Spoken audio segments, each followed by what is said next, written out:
won't sit like right in front of me. So.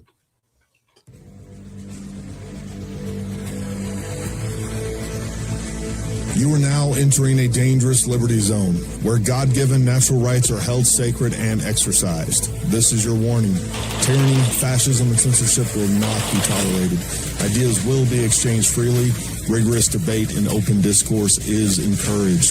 If you are weak and your beliefs are fragile, you should leave now. Prepare yourself. We are now live on the Dangerous Liberty Podcast.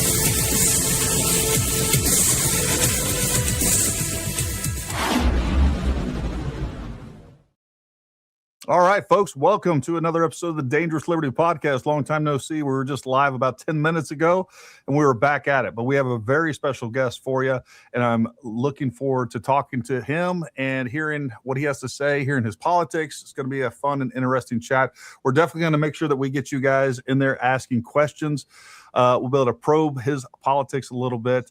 But I do want to say hi to everybody. Again, just saw many of you 10 minutes ago. Thanks for coming back here. And without further ado, I want to go ahead and welcome Jim Carlin to the show. Jim, thank you for coming on. We really appreciate you. Hey, thank you very much for having me. I really appreciate the opportunity. So you're out there in Iowa. We were just talking about the weather just a few minutes ago, and I wanted to start hitting you with a bunch of questions, but I figured I'd just wait until we got you live so that everybody can hear them and you don't have to repeat yourself multiple times. So what I did hear from you is that you are a Army veteran. We were both stationed at Fort Lewis. You were there for a couple of years. But beyond that, I guess just introduce yourself, tell everybody about who you are, what you stand for, and then we'll kind of get into some policy questions, some personal questions, and take it from there. Well, like you, I'm somebody who, if you look a little ways down the road, you see the very real threats to our liberty, to our children and our grandchildren's liberty in so many domains and so many areas of their life. And it appears intentional, certainly. And just simple examples of that are being what's going on economically. It just seems like there has been a systemic wealth transfer, that the government is actually hurting the middle class more than helping the middle class. The institution of faith and family have been undermined by the government, in my view. And we can get into the substance of that, but I think the defining question of our generation, Gary, is what did we do to preserve freedom for our grandchildren? And that's a very weighty responsibility for me. I'm not going to watch the game and not try to get in and try to change the course of things or fight in any way I know. Yeah, tell us a little bit about your upbringing. You obviously became a lawyer at some point. I'd like to hear about that, and then ultimately would like to hear was like what was the moment that you realized, you know what, I need to get involved in this, and I actually need to run for a Senate seat so that hopefully that I can do something about it. Sure. Well, I was actually born in I grew up in a small town in Western Massachusetts as a kid, and my dad was a town doctor. He decided he wanted to become a neurologist, and he did a residency in Boston. And from there, we moved to New Jersey. Grew up in a Catholic home, 6 kids, very traditional Catholic type upbringing as a kid. Sports were big, and education was very big where we grew up. And, I think my father always challenged us to be the best version of ourselves, to study and work hard, and be people of real deep integrity when it comes to how you lived your life with your family on the work side and stuff like that. And have 4 brothers and a sister, and my brothers are like who's who and in their spheres, what they do. I have a brother who's actually a sportscaster on ESPN in New York City. Oh, wow. And, his name's Chris Carlin. And I have a brother who's a pioneer in telehealth, and another brother who's done some pretty significant work in the corporate sphere, and another brother who's a lawyer in a different kind. He's actually a professor now at Colorado, and I have a sister who has a production company. But I decided to actually move out here to Iowa 35 years ago. Got a little taste of the culture. I went to law school in Milwaukee, and honestly, the culture of Iowa, really the genuineness of the people was a very compelling thing for me. And I made the decision when I graduated from law school to move to Iowa, which was kind of a culture shock for my family. Especially growing up in Massachusetts. So what type of law do you practice? I do some medical malpractice. I do plaintiff's work, and those are my two, I guess you could say, my two main areas of practice. I've done a lot of work on nonprofit related things. I was a founder of a nonprofit called the Giving Exchange.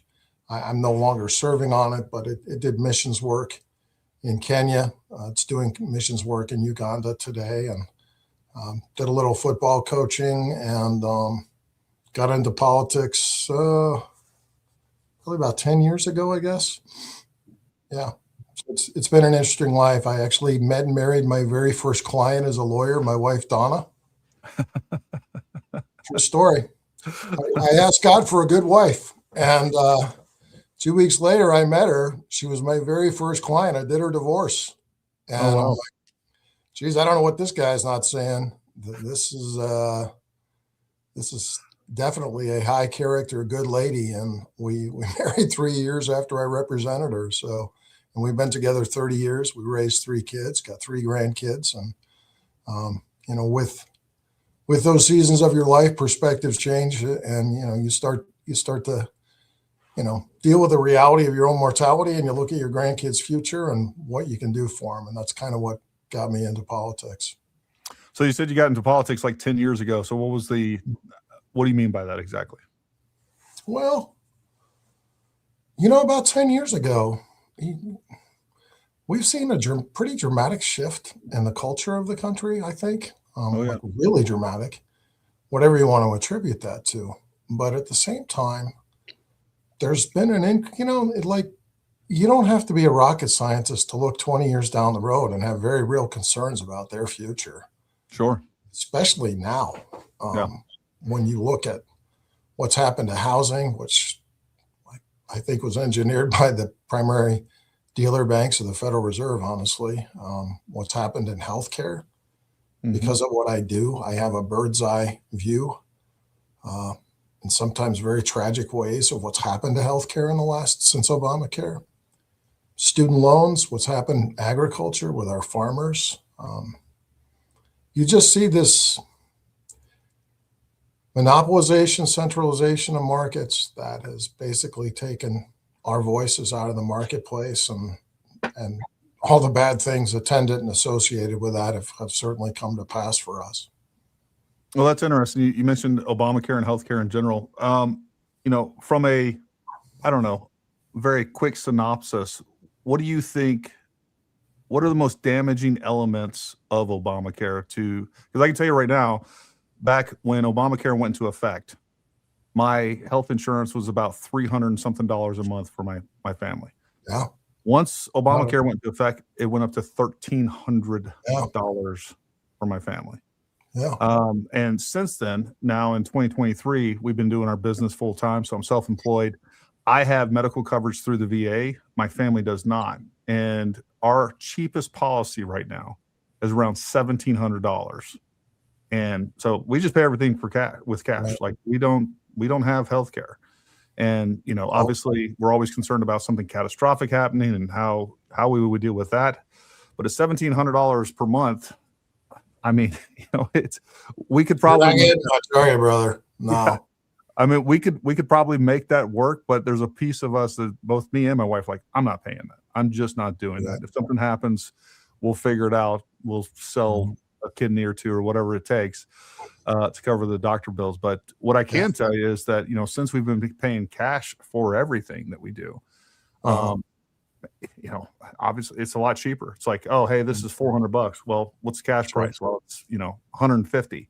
I mean, it's literally that big of a difference. So you can see, just from my perspective, from a consumer's perspective, what a scam that the healthcare system is, and the deleterious effects that it's had on the taxpayers, the people that are out there earning money. Now, I know people right now that don't have a job. They're on welfare. They don't plan on getting a job, and they have excellent health care. They can go see a doctor just about any time they want. It's free. Doesn't cost them anything. Cost me a bunch of tax money, but they're living large while I'm sitting here worrying about how I'm going to pay for something catastrophic that happens. Right. Because they can. And they can because they've been monopolized. So there's basically 5 large health insurance carriers. So while you saw your premiums explode, their profits went up 230%. So this notion that it's this medical cost loss ratio that they say justifies the premium increases, they're not paying for things anymore. They expect physicians to pre-authorize everything. And I don't want diagnostic workups being determined, the merits of them being considered by somebody who didn't go to medical school. Sure. And we're seeing that. I mean, if you're north of 70, you better make sure you got family looking out for you in the hospital. Yeah. That's real. Because they stop paying for stuff when you get older. What do you think is the biggest thing that, and I don't know if, healthcare is one of your biggest platforms or one of the things that you plan on attempting to change, and we'll get into some of those things. But, Sure. What do you see is the fix for Obamacare and our healthcare system in general? Free markets. The markets now, like, they weaponize regulations. And when they weaponize them, it's too expensive to get into market spaces because it's so overregulated and so heavily penalized, and the oversight piece to it makes it untenable for new participants to get in because it just costs too much.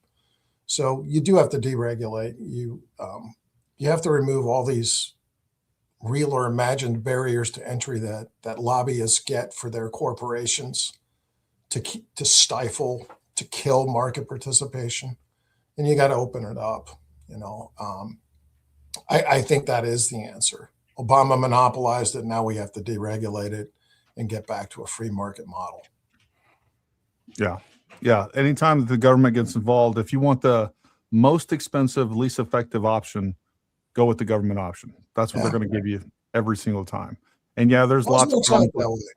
And there's lots of problems with capitalism and free markets, and we have to keep an eye on those things. But I've never seen a government solution that fixed the problem that we're talking about. Obama came in saying that Obamacare was going to make healthcare cheaper, more affordable. It's done just the exact opposite. It's also, what I see is a lower quality of healthcare that we're getting.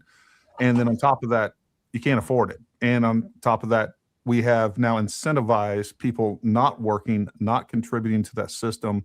So it makes everything more expensive. They're in there getting any and everything that they want, that we, the taxpayers, the people that are producing things in this country, are paying for, while they're getting it for free and making it much more expensive. I think that's intentional. I do too. I'm not a believer that outcomes are usually intentions, and like this idea that this healthcare catastrophe that we find ourselves in was not engineered and intended from day one. I'm not buying that. Yeah. All you have to do is follow the money. Where's the money leaving and where's the money going? And somewhere between those 2 points, you'll find the truth. And that's really what we need to do. There needs to be like real auditing and accountability of these companies to see whether or not what are they really doing and what's really going on with the premiums. And as I said, you need to get back to a free market model. Now, when you say that, and for those of us that aren't, that don't see the insides and outs of the healthcare system, like, what are the practical applications of that? Like, what would you change in the healthcare system that would make a bigger difference, make things more affordable, make the quality of healthcare go up? Well, the thing is once you have more competition, you have more choice. Once you have more choice, they have to deal with the reality that the consumer has a choice. So they have to lower their prices and they have to improve their quality. Right now, these 5 big mega health insurance carriers have zero incentive to lower prices. They have zero incentive to provide good quality insurance. And I don't know what your deductible is now, Gary, but what are you getting for what you're paying? Virtually nothing except, some catastrophic coverage in case something horrible ever happens. That's what you're getting each month. That's my own health insurance carrier, and I'm going to have to switch. They didn't even pay for a physical. Like, not a dime. And like, I thought I had legit coverage till that happened. Yeah. I don't know. It's definitely, I think Obamacare has made everything much more complicated. And, that's the other thing too, is that we've seen a lot of Republicans run on the idea that they're going to repeal and replace Obamacare. What do you think? Do you think the Republicans actually want to do that? And the conservatives actually want to do that? Because it seems to be an election issue, but not a real issue once they get into office, because I don't see a lot of people once they get into office actually fighting for those things. Sure. You know what it is? It's a soundbite for a campaign speech to a lot of them. They don't really mean it, but they know that people want to hear it, so they say it. And having been in the process for 6 years in the State House, you can make things look authentic or real with no intention of passing them. You can have agreements between House and Senate. Okay, we'll play a little good cop, bad cop with the people. We'll run it up the House and we'll shoot it down in the Senate. Games like that where people think they're being represented and they're really not. You can look at the donors. Like, the donors usually tell the tale. And if somebody tells me they're going to get rid of Obamacare and they're getting a bucket load of money from Blue Cross Blue Shield or United Healthcare, no, you're not. No, you're not. We think we're electing candidates, but really, more often than not, Gary, you're electing their donors. Sure. And that certainly applies to healthcare. Jumping away from healthcare a little bit, like, what Sure. are the key issues that you see that need to be addressed here in this country? We've hit a lot on kind of healthcare. We've talked a little bit about housing, the overall economy. So what are some things that what's your platform? Like, what do you believe that needs to be changed, and how do you plan on changing those things? Sure. Well, we have an unaccountable Federal Reserve. And when you study out the market crash events, not to sound like a conspiracy theorist, but look at the other side of things. Look at what happened, on the other side of the TARP money for, the big bankers made tons of money. The rank and file stockholder people, they lost their shirt. When you look at what happened on the other side of COVID, there's a massive, unprecedented wealth transfer that took place. And the Federal Reserve, the primary dealer banks of the Federal Reserve, which don't have to disclose how the money's lent or the interest rates. Inflation is like a billionaire tax, Gary. The billionaires profit from investing the money, the trillions that get invested, and we get the bill for it when the inflation comes. So a good example of that is what's happened to the housing sector. So, I don't have to tell you, we saw the price of housing go up 60% since 2019, 45% since COVID. But what most people don't realize is that was engineered. That wasn't market driven. What happened was the residential housing sector is a good, safe bet when you're pouring hundreds of billions of dollars into it. So right now, I don't know, somewhere north between 30 and 35% of residential home purchases are made by investors. So now, one of the realities that's created by that is your kids, your grandkids are going to have a much harder time realizing the American dream of owning their own home in a nice place to live. And like, I personally would be in favor of either ending the Federal Reserve or having some very meaningful accountability and transparency on how this money's meted out among the primary dealer banks, which they're not going to want to hear, because there is no accountability to the people of the country, to the president or the Congress. Right. So that's a big issue. And I think we need to have a sound money response to that. When Nixon took us off the gold standard, the first thing that happened was we saw 20% inflation. We have to anchor the value of our dollar. I think silver or gold would be good choices. Vivek Ramaswamy talked about a basket of commodities. Yeah. Our currency has to be something other than fiat currency that incentivizes inflation. It can't stay that way.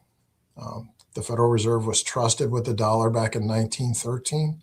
It has lost 95% of its value. When I talked about free markets, the free markets don't just apply to the Federal Reserve basically is the monopoly of our dollar, monopoly control of our dollar and credit. But restoring free markets, like in agriculture right now, the number of grain traders, the number of meat packers, the markets have become so concentrated in that sector that the farmers rather are just basically relegated to contract labor.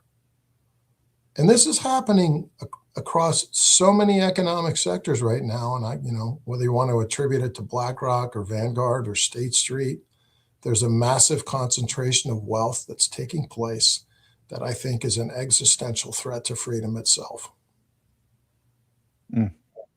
Yeah. And so, what are some of the initial policies that you would like to see put into place? Because, a lot of the thing, when we're talking about getting back onto a gold standard or moving to a silver standard for the dollar, there's really not too many politicians out there talking about that other than maybe Rand Paul and a couple other ones. So, how do we generate support for something that is going to rock the boat of the establishment that hard? Well, Gary, I guess my response to that is I'd rather rock the boat than sink it. Okay? Because we're on the Titanic right now, and we're at full speed ahead. And if you don't rock the boat, you're going to sink her, and that can happen. There's a whole new group of people that are recognizing that the dollar is in real trouble. And that's why we have $5,000 gold right now. Right. People are getting out of the dollar and they're getting into gold. They're Bitcoin. They're looking for other investments because you can't keep printing money with nothing behind it.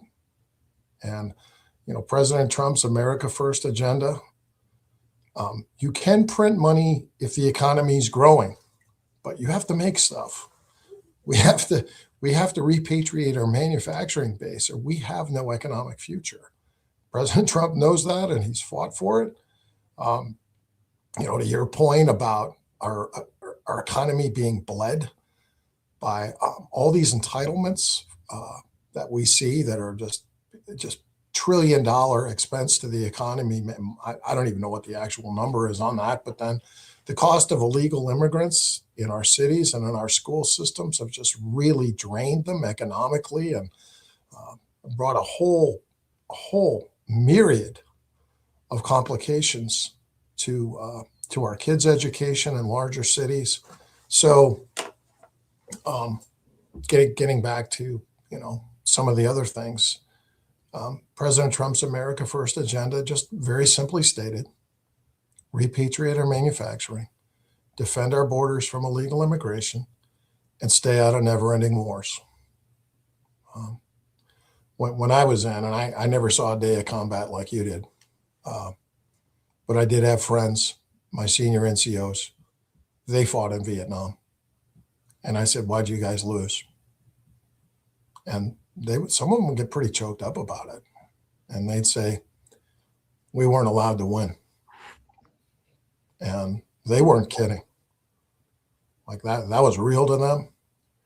And for our military, if you're going to put our boys on the ground, you have to have a plan to win and a plan to leave before you ever deploy them. And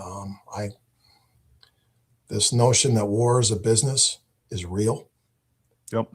And we should not be shedding blood of our boys so So some military industrial complex company can make billions and billions and billions of dollars.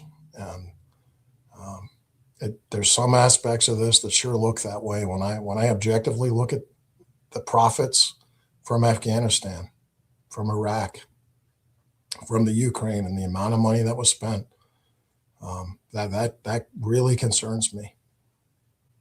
Yeah, no, that's something that I've talked about multiple times on this channel. And having personal experience, I was with the initial push into Iraq.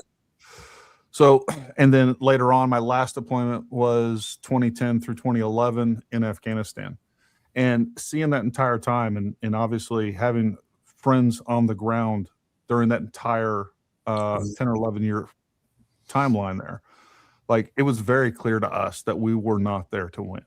And, by the time we started getting into 2008, 2009, into 2010 and 11, like, a lot of us had become very disillusioned at what we were there to do, because we saw what happened in Venezuela. Like, we could go in there and take some people out very quickly. That is the capability of not only our very best tier 1 assets, but quite frankly, a lot of our assets. We could go in and get things done very quickly. We saw what happened with the initial invasion to Iraq. Like, we had control of Iraq and defeated Saddam's forces within a couple of days. Right. And then it went downhill from there. And it became very clear to all of us that this was not a war to win, but a war to prolong. And then you start seeing the infrastructure come in. You start seeing the different defense contractors come in. And you see Halliburton and Fluor and all these other contracting companies that are in there to build structures and to do maintenance. And like, this is a billions upon billions of dollars of industry. And, nobody wanted the war to end. I mean, it was very, very clear on that. So I can definitely appreciate how, I'll say this. I remember being young and hearing about Vietnam, and I remember hearing that said, like, we didn't want to win. And it just sounded crazy to me. Like, what do you mean we didn't want to win? It was like, in my mind, that was a cope for losing. Like, oh, okay, we got our ass handed to us by the Viet Cong. And now, like, we're coming back and saying, oh, well, we didn't really want to win. Like, I didn't want to kick your ass. I let you kick my ass. That's true. And when I saw what was taking place, I remember that, thinking about that multiple times while on combat deployments, where our hands are being tied and we're not able to go after targets, 8 high-value targets that we wanted to, or just some kind of arbitrary operational constraints that made no sense whatsoever, that all of us on the ground questioned. There you go. And I remember thinking about that. I was like, man, what are we doing? They were right. I guarantee that's exactly what happened in Vietnam. Yeah.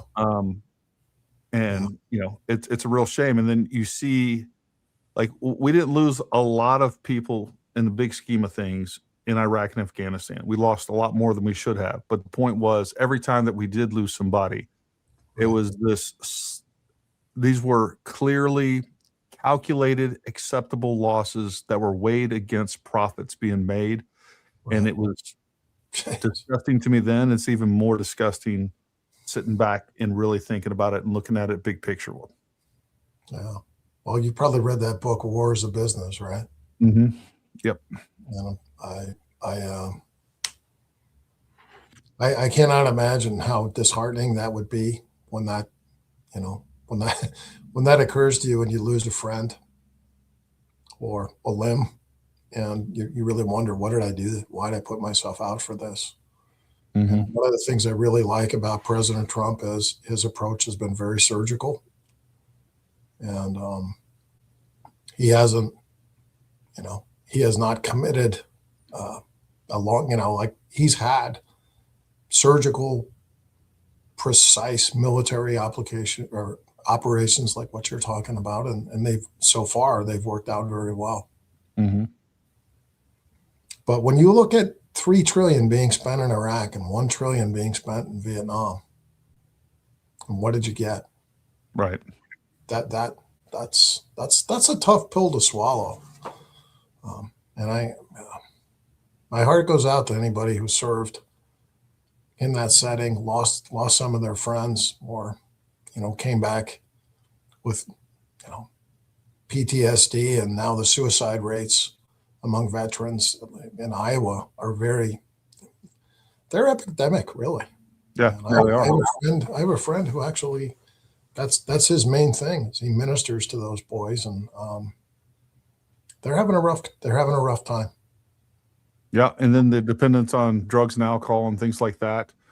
You know, and then you have the entire VA system. I can speak from experience, where you go in with problems that need to be solved with surgery or some other type of therapy, and it's like, oh no, hey, here you go. Here's some opiates that you can take home, and I mean, they literally will push them on you. I'm like, no, I don't take any sort of pain medication whatsoever. Opiates on you?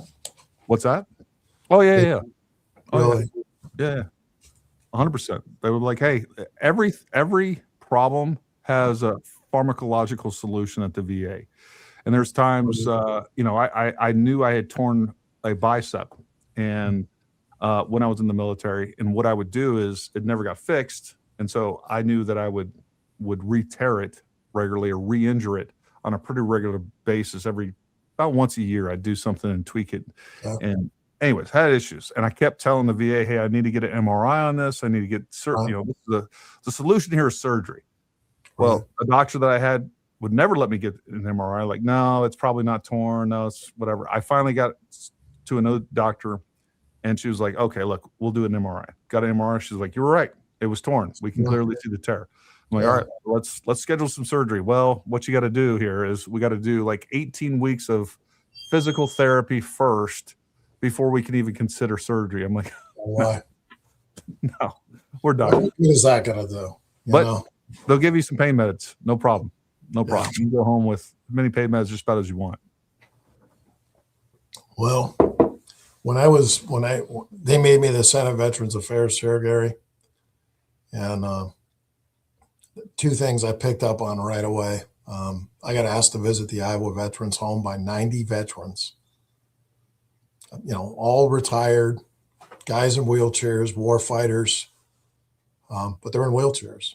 And I actually used to participate in a nursing home visitation program for a long time, years before. And I get there and I find out that they put 4 of their friends in the Alzheimer's ward for complaining about having their cigarettes taken from them. And the commandant of the place is walking up down the corridor. He didn't want us, you know, he wasn't supposed to be there at the meeting. We specifically said, you're not to be at the meeting. I want to find out what these guys are, you know, upset about. And I looked over at that son of a gun and I said, you know where we're going? We're going to go visit those 4 boys right now. First 3 of them, right as rain, nothing wrong with them. By the time we got to the 4th guy, he was on another planet. He was drugged. And they wouldn't let us walk into his room. They made us wait outside the corridor for like 10 minutes before they let us in to see him. And he'd clearly been drugged because his pupils were all black. You probably know what that is from what you do, but I've never seen anything like that where the guy's whole color part of his eye was black. Right. We turned him in, and we turned him into the ombudsman's office, and they said, no, there's nothing wrong. They're doing everything fine. Then we turned him into the Department of Inspections and Appeals, and they came back and they said, you're right. That's exactly what they did here. And the scary part is the bureaucracy of the Veterans Home, that had to be signed off on by the facility psychiatrist, Gary. He's got to sign off on the paperwork to put normal guys in the Alzheimer's ward. The commandant got fired 3 months later for stealing $100,000.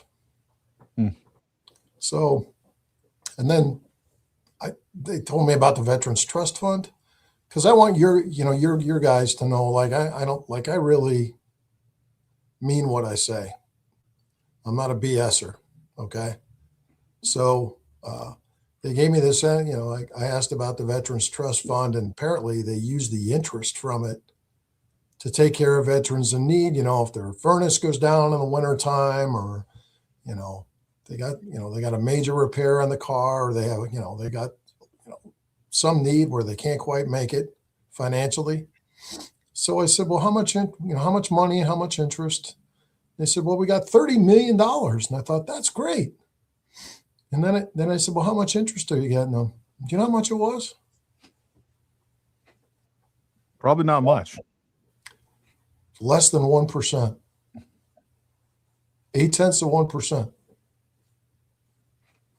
Well, And the I made government a- is not good at anything. It's good at wasting money, other people's money, our money.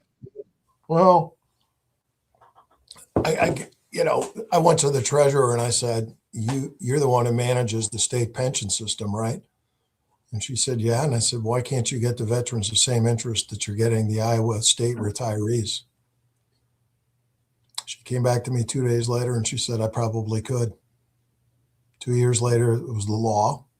And now they get 10 times as much money. Just asking the right questions and not giving, just not caring if you're going to piss somebody off, because you're trusted with people's lives. Yeah. Well, that's the bottom we have line. too many politicians that are too concerned about looking after their own as opposed to and getting theirs. Like, I got mine, and they're not willing to go out there. And we see that again, time and time again, where, we have senators that go into office making $170,000 a year, and 3 years later they're, and by the way, they own nothing. They have no real assets that they bring to this job, but 3 or 4 years later, they're, multimillionaires. There's clear systemic corruption that's going on. And you see it too. Like, there's a couple, I don't want to name them, but there's a couple of politicians I can think of offhand that going into their candidacy and during their campaigns is like, man, that person's going to be a firebrand. They're going to get shit done. And then a couple of years later, you see that they don't do anything. Not only do they not do anything, they're getting rich. And on top of that, they are fighting.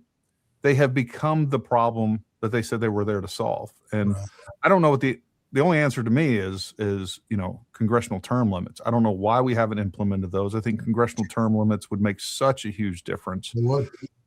But there doesn't seem to be a real drive to get that done. And, there's obvious reasons for that. There's too much money to be made, probably. No, I don't have any illusions about that place. I'm sure there's a lot of bribery, and I'm sure there's a lot of extortion. And that's if you're playing the Oakland Raiders in the 70s, it's going to be dirty. It's going to be chippy. So strap it on and get ready, because that's the game you're in. And I would be in favor of term limits. I'm 64, 63. I'm not sticking around that. I'm not sticking around for more than 12 years in that deal. I think, Josh Hawley is right. I think we should ban stock trading for congressmen. I do. Yeah. I think that's, to your point, when you get inside information that, what's her name, Martha Stewart went to jail for. Yep.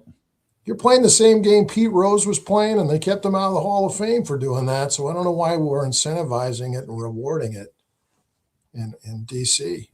That's just, it's an open invitation to corruption. Yeah. Well, and the problem is the way that they justify it is that technically it's not corrupt. That's the issue. It is corrupt, but it's not illegal. We'll put it that way. Yeah. Everybody on the outside looking is like, that's corruption, plain and simple. But I also understand where, it's like, it's not illegal. Everybody else is doing it. And then they get too comfortable, making the money that they're making. And they become, just another cog in the wheel of the system that they want to protect. And, that's what we see time and time again. You talked about Republicans. I definitely see a big difference between Republicans and conservatives. And you describe yourself. And folks, by the way, down in the link, down in the description below is a link to Jim's website. Go check out his website. He has a lot of information about himself. You describe yourself as a conservative. What does that mean to you? To me, being conservative means you're going to stand up for boundaries. I'm a Christian. That means biblical boundaries. I believe marriage is between a man and a woman. I believe our rights come from God, not from the government. I believe in authentic fiscal responsibility. I also believe in the Bill of Rights. I believe in the constitutional form of government that says we're going to recognize the dignity and boundary of the individual. And we're going to stand up for those boundaries and not undermine them. And so, like, on the other side of COVID, you got these vaccination mandates where you can tell somebody you're going to lose your job in this hospital unless you're vaccinated. And we're like, well, have you really thoroughly vetted that vaccination? To me, that's a blatant undermining of your constitutional rights. Yeah. Right now, here in Iowa, for instance, we're seeing a big property rights issue over this CO2 pipeline boondoggle that's being run through our state, against the private property rights of our farmers. So, there's in too many instances, the business interests profit by undermining constitutional boundaries, cultural boundaries, the boundaries of our faith. I don't think we're going to right this ship without an authentic turning to God and asking him to right the ship. I don't think we're going to do it with politicians alone. I think as a country, we have to have the self-awareness to know we're going the wrong way, and we have to look to God to fix it. No, I couldn't agree more. I couldn't agree more. And, I've been covering a lot of stuff on the Charlie Kirk assassination and what's going on with that. And, that was one of the biggest things as to why I follow Charlie Kirk was he was the voice talking about changing the culture, having the country look to God for political direction, if you will. Absolutely. And, that is, we have to change our culture back. The reason that our country is failing is not just because of these policies. We've allowed these insane policies to infiltrate within our own government because our minds aren't right, our spirits aren't right, and we are not looking at biblical principles when we decide on politics, politicians, or policies, the governments that we prop up, the people that we prop up, and we definitely have to get back to that. I think that is Charlie Kirk understood that, and He did better than anybody else, and it's a real he was a huge loss. And I just hope, and I think, seeing TPUSA have the halftime show last night, to me, was probably the first time I really felt encouraged about what's going to happen post Charlie Kirk, and will his legacy continue? And hopefully that's the case. And I would love to hear that from people like you that are running for office. Somebody already mentioned it, folks. Again, what we'll do is I will start trickling in some questions for you guys. We will prioritize super chats, but I did already see a couple of great questions. There's a few folks that became new members. Thank you very much for that. And again, if you guys want to support the channel, make sure you go down to the link down in the description below. If you'd like to become a member, we'd appreciate that. And of course, like, subscribe, all those things. We have Gary Shaver. Jim, what is your position on ICE and illegal aliens? ICE, they're police officers trying to do their job. And, But Jim, the internet told me that they are actually not law enforcement.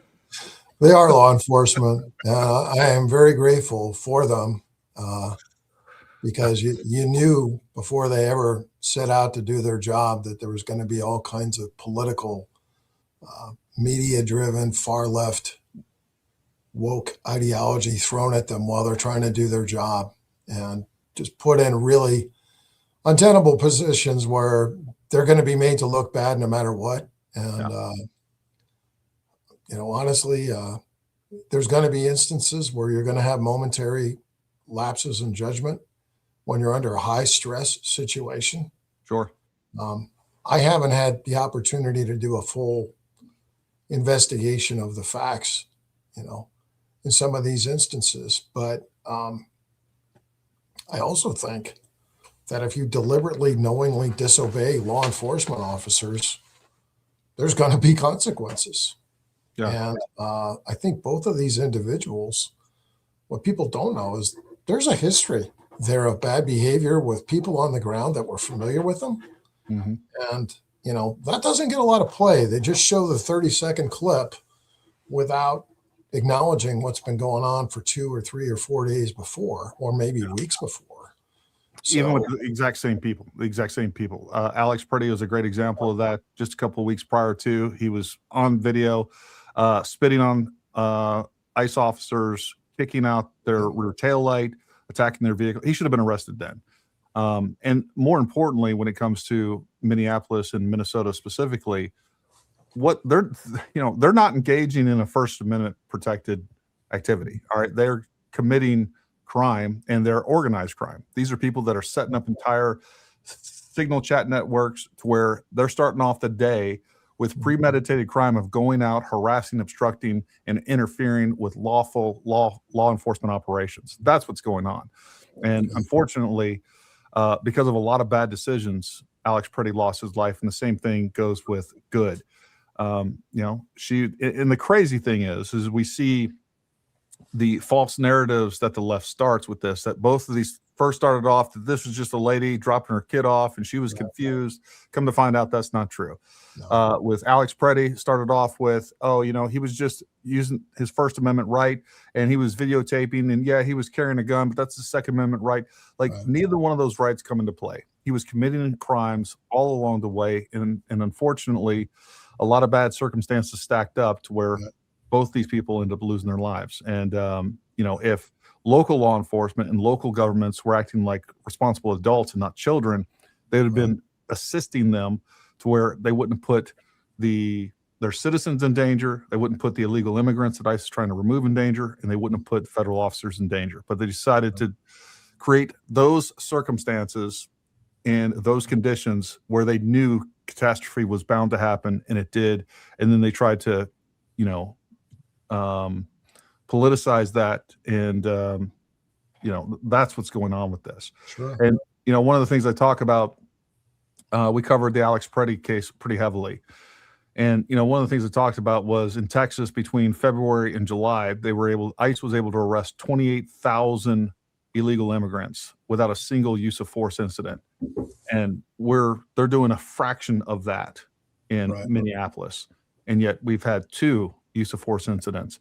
So these are problems that are being created, engineered, manufactured with the intent for people to get hurt, because they can capitalize on that and exploit those situations for political gain. And unfortunately, there's just a lot of people that can't look at these things objectively. They're too hardwired one way or the other. And that's where we're at. So what's your question I have for you, though? I mean, you looked into that, so I got a question for you, Gary. Sure. Some of these people are like paid professional protesters. Yeah. They're like experts at harassing. They know what envelopes to push. They know what boundaries they can get by with, and they push and they push and they push. Maybe they're trained to trigger responses like that. Maybe. So here's my question, and this is a question that needs to be answered. Can we look at the checking accounts of these people and see where their money came from for the last 3 months? Yeah, no, I think all of those things need to be investigated. And that's one thing that, we've talked about on this channel, and many other people have talked about, like Cash Patel needs to get in there and investigate. This is organized crime, and it goes all the way to the top of the leadership in the government within Minnesota. We know that the lieutenant governor was actually on these signal chats. And just like you talked about, these people are trained. They have training policies and doctrine of how to make these situations take place. They know how to harass these people. And, it is an insurgency within our own country. There's no other way to describe it. That's what's going on. They're trying to undermine law and order and the Constitution. And that's what's happening, because, Democrats, they talk about democracy so much. All right, these are laws that we put in place with the through democratic institutions. We voted these people in. We all agreed at one time, hey, you know what? If you're here illegally, you get taken out of the country. That's the law. It's the law. You're undermining democracy to subvert that. Yeah. Well, it's our country and our laws. And, one of the things that I'm talking about that I know a lot of people are talking about is Sharia law. And if you want to supplant our Constitution with Sharia law, you need to find another place to live, because we're not going to let you stay. And when we see what's going on in Western Europe, in England, in Ireland, in France, Germany, we better wake up. Yeah. Because in Texas, that Sharia law is starting to take root in some communities down there. Certainly, I think you're seeing some of that in Minneapolis. We better wake up to some of the realities that are being created right now and safeguard ourselves, because it's coming. And you're a military guy. How many military-age men do you think have come across our border, Gary? I don't know. It's millions. It's millions upon millions. What if they ever got organized and orchestrated? Yeah, no, I mean, it's a problem. Yeah. And the biggest problem is that we don't know who these people are. And this is where, I'd like to hear your thoughts on this, but my policy is like, the only fair thing to do is to kick everybody out that came in here illegally. And not only that, what I would like to see, because somebody mentioned this in the comments, and I wish I had saved this comment, because I thought about it long and hard for about 3 days. And I think it's the most common sense solution that I've ever heard. And, we talk about what to do with immigrants that are here, that are, that are generally following the law, and they're good people, and all these other heartstring kind of sentiments that people want to put upon us that don't make sense from a policy standpoint. I don't know if we need to grandfather it in, but at some point, I think Congress does need to make a law, because I think it's the only thing that will actually work. And that is, if you've come into our country illegally, you are banned forever. You do not ever get to come back into our country. And I think that is the only solution that makes sense, to be the perfect deterrent from people trying to enter our country illegally. And by the way, if you are here illegally, you're not paying taxes. You're taking from federal monies that you're not allowed to. I mean, like, you break the law continuously once you're here illegally. Like, there's no if and or buts about it. So the only answer, in my opinion, is like, hey, you know what? Starting January 2027, you come into our country illegally, you are never, and you're caught, you're going to be deported. And by the way, you are never going to have access to a legal option to come back into the United States. I think that's the only thing that makes sense to me. What's your thoughts on that? Well, here's what I would say. I would say give people that opportunity to start the process. If you want to remain here illegally and you don't want to try to initiate the process, then you got to go. And if you give a time certain, like within this time frame, you have to start the process. Like the deportation of every illegal immigrant in this country right now, like what that would take, I don't know. I don't know what like the real realities of what that would involve. I know what it would take. If we just went off of 20 million, it's somewhere around 28,000 deportations per day, every single day for a 4-year period of Donald Trump's, and we're nowhere near that, and it's not going to happen. So I don't know what the more practical application of that is, but we gotta get something with some. You have to incentivize. I think the answer to it is you have to incentivize obeying the rules and penalize not obeying the rules. Sure. However that's meted out, because we're if you obey our laws, we're going to get along. If you don't, we're not. And but I would also say this: the process of becoming a citizen it's not an easy deal. I agree with that. They have to make it easier. And I have met some people that have been working on it for years. Yeah, spent a lot of money on phony lawyers. If you want people to be here legally, don't make the process so hard that you suck the life and money out of them on that journey. Make it something that has sustainable. It's doable, but at the same time, there has to be some piece to it that tests the metal a little bit, rather than just saying, opening up the front door and saying, come on in, you signed your name. We need more than that. Yeah. No, I don't disagree with that. when it comes to, let's talk about the Second Amendment. We're a big Second Amendment channel, big advocate of the Second Amendment. What's your policy and stance on Second Amendment rights? Well, I see you have a few firearms behind you. One or two. I think the Second Amendment is a God-given right. I think it's a natural right. It's a constitutional right. It's also it's a boundary against tyranny. I think the most important aspect of it is that very thing. It's a safeguard of the entire Constitution, and it holds the rest of them up. And once that's gone, once you start asking for permission to have a gun or permission to exercise, you're already done. You're already done. And I couldn't agree more. I would be in favor of a national concealed carry reciprocity piece. So in Iowa, you get your concealed carry here. You go over to Illinois, you're going to be arrested. That needs to change.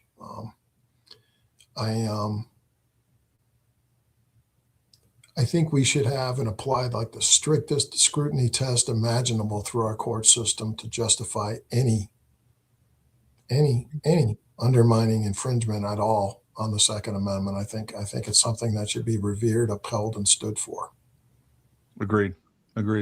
Yeah, one of the things I've talked about is I do agree with that. Not only should, if you get a felony and it's nonviolent, I don't know, you freaking whatever it is, like your Second Amendment rights shouldn't be taken. And I would go further. My personal opinion is, even if you're a violent felon and you've done some sort of prison time, one of two things: either when you get out, you've paid your dues, you get out. I think your Second Amendment rights should either A, be restored, or if we say, you know what, no, this guy is still a risk, then put him back in prison. Like we gotta have some sort of, I don't know, a little bit more respect for the Constitution, especially when it comes to the Second Amendment, because the Second Amendment has definitely been turned into a second-class right that it's not. Mm-hmm. Like the infringements that we put on the Second Amendment, we wouldn't imagine doing with every other single right that is outlined in our Constitution and the Bill of Rights. So, no, I love to hear you say that for sure.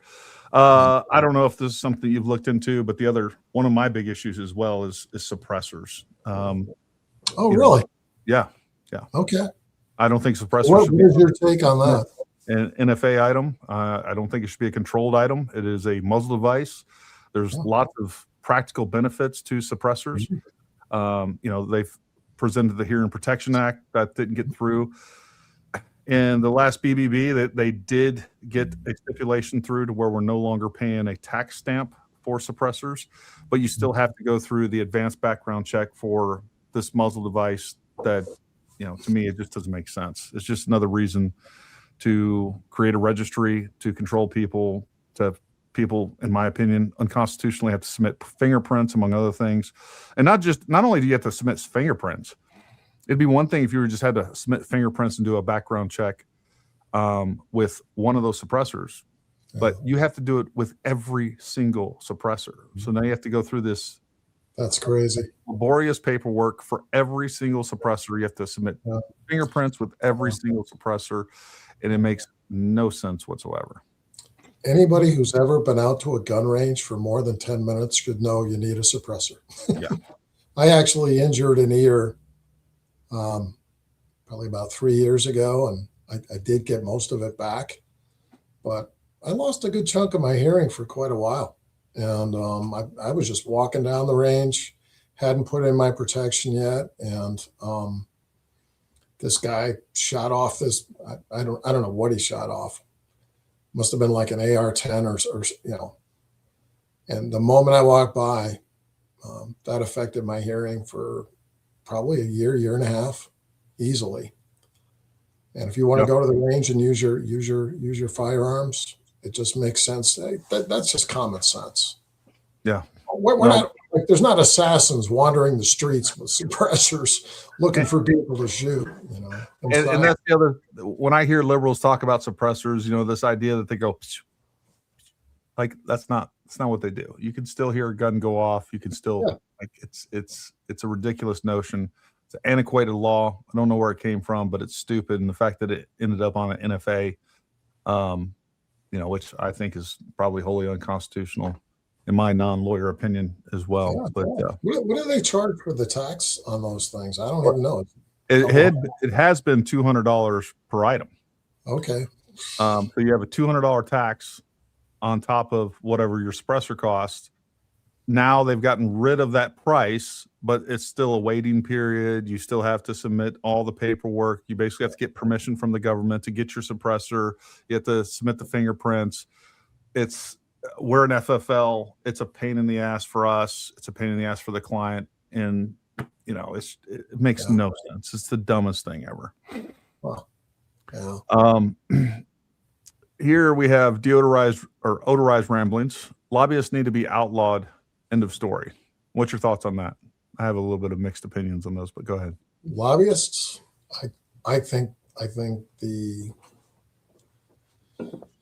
game is so rigged with super PACs now that there's all kinds of ways to undermine and incentivize corruption. And I'm running a grassroots campaign. The super PACs that you come up against, the big money interests, they can float millions into a campaign through super PACs. Get rid of the super PACs. I have one just out of necessity. I had to start one. But getting rid of super PACs, banning stock trading, lobbyists on some level, I can understand why we need them. It's just the problem is the government has become a business, and like the business of government is now business. And I think a lot of that falls right squarely on the lobbyists, right? But I don't know. I don't know what the easy fix to that is. I wouldn't say banning all lobbyists, because I actually started an organization called the Iowa Liberty Network, and we have a PAC, and we actually go out and we recruit people like you to run for office.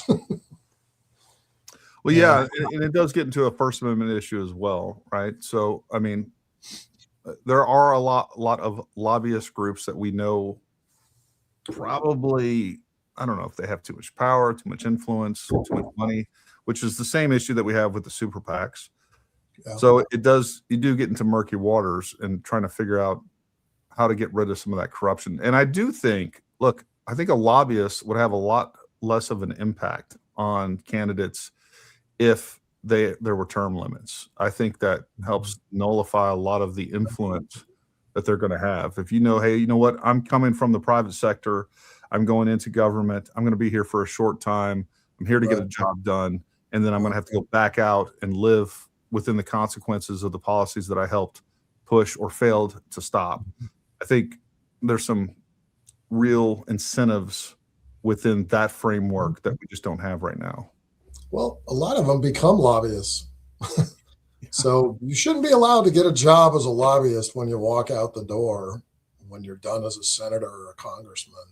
Yeah, I couldn't agree. Or leave two things. If you're leaving the pharmaceutical industry and you end up in the FDA or vice versa, I have a real problem with that. And same thing with the military industrial complex as well. If you're coming out of the military and now you're going to get, you're a general, and that you've been talking to General Dynamics or whatever else, you're a high-ranking official, and suddenly you end up with a $500,000 a year salary on a board, really doing nothing at some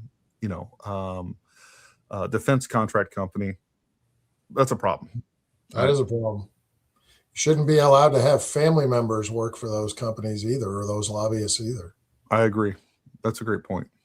The need to be strictly followed as a lengthy process perhaps can be assisted, yet the current requirements are good. Gary, your thoughts about birthright citizenship? I think he's talking about immigration, the immigration process. My thoughts on birthright citizenship is I think it's a real problem, and it's created an industry, and I'd love to hear Jim's thoughts on this as well. We have everything from Chinese to other immigrants, not just Chinese, but a lot of immigrants intentionally hide pregnancies or try to get pregnant while they're here so that their kid has birthright citizenship. And now we go into the anchor baby issue where now those kids, it's a lot easier to get nuclear, and beyond that, family members to get in process in the United States and to get visas and ultimately citizenship. So I understand where the sentiment of birthright citizen came from. My personal thoughts on this is I think birthright citizenship should apply if your parents were already American citizens. If suddenly somebody's coming here on vacation and they have a baby, I don't think that baby should be given birthright citizenship. Jim, what's your thoughts?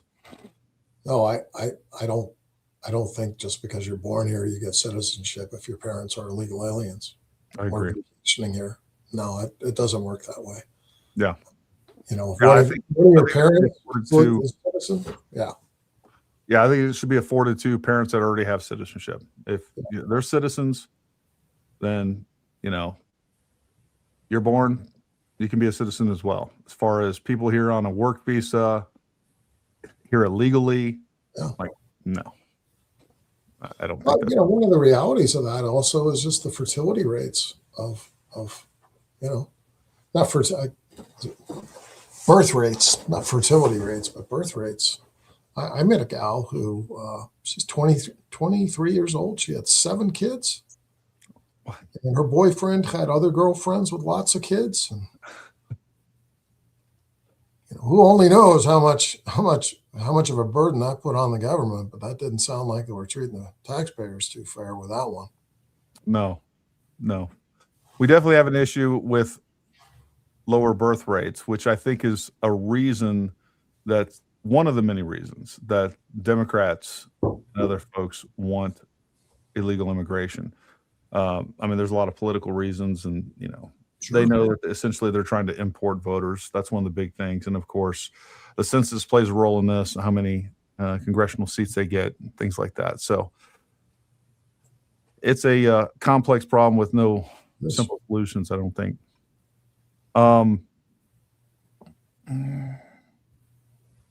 Looking through some of these comments. Well, tell us what else you think. What are some of your other key issues that we can get into a little bit of policy with, Jim? I did a lot of work on medical freedom. I fought vaccination mandates for Iowa's healthcare workers. I think we also have to get free markets back into our student loans, because our kids right now are,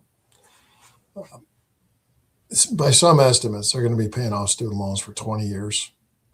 That's just, the cost of education is insane right now, because the government will literally guarantee any amount of tuition, no matter what it is.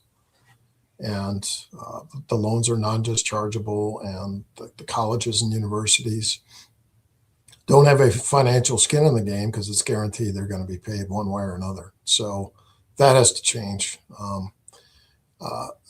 Another issue that I think is not really being looked into as it relates to our kids, the impact of technology on their early childhood cognitive development. We really better start seriously examining the impact of technology on their mental health, on their socialization. You know, there's an expression, the concrete is dry at the age of 7. Their neural pathways are formed by the age of 7. We're not really honestly looking at the scope of that problem at all. Not to mention the economic realities it affords every employer in the country, whose people are looking at their phones all the time. But the impact on our kids and, you know, on our culture, and how technology is really changing us into something and into places we've never been before. And it's a very real, the suicide rates among young men are really high. So, like, if we know that there's a connection, we need to really look at it and be honest about it. And that's something I worked on at the State House. I think we need to be doing a better job on Social Security.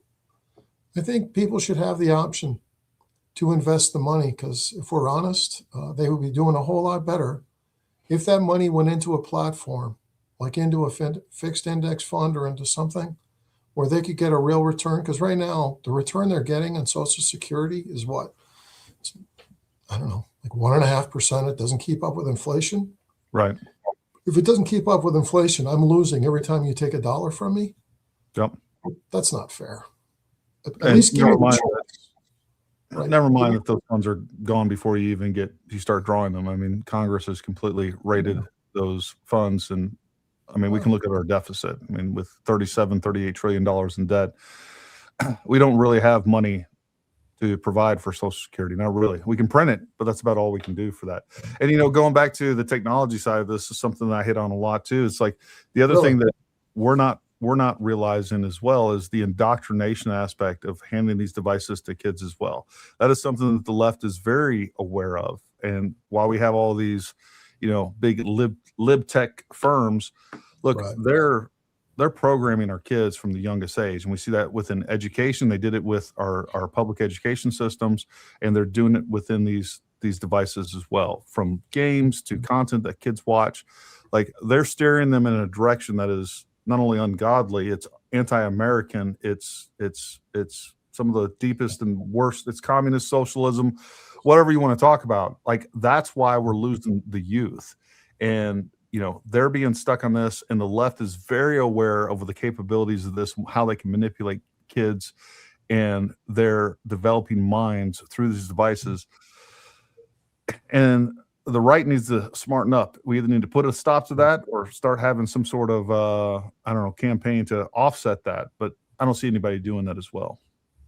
Well, it's because there's so much money in it. But the technology has become an assault on our humanity. It's been used with these algorithms to create very nasty political divides, while the people at the very top, if you want to know what's really going on, look at the flow of money, look at the wealth transfer. The ball on this game is where the money's exiting and where it's going to.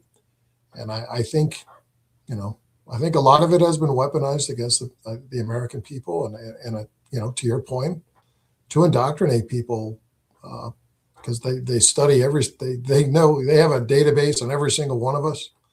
They know what we like to look at, and they keep feeding it. And my mom, of all people, at the age of 21, God bless her, if you said the word Trump, she'd go to DEFCON 5 in 3 seconds. And she's a 91-year-old lady watching CNN way too much. But we need to be a little bit more self-aware. Like, who's really being harmed by what's going on here? And can we see past some of the political divides and ask ourselves, what's really going on? Because we can't afford a house, we can't afford health insurance, we can't afford an education. Who's getting paid? Right. And that's a conversation that needs to take place. I was very glad to see Robert F. Kennedy be appointed by President Trump. He's been one of the more courageous members of the cabinet, in my view. Confront what's going on with the pharmaceutical sector, and there's a whole other litany of issues in the pharmaceutical sector related to early childhood vaccinations and all these comorbidities that we're seeing now. That when I was a kid, I got 3 vaccinations. Now they get 60. So why? Right. Why? So more money. That's why. Yeah, it's more money, and give babies hepatitis when the only real way that they're going to get hepatitis is through dirty needles. And I don't know too many infant drug users and or sex.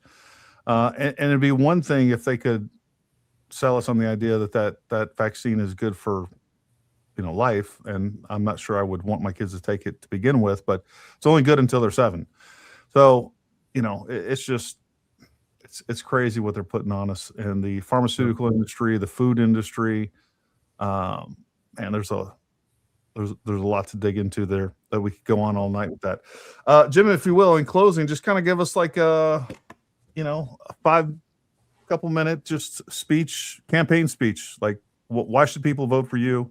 Right. And Okay.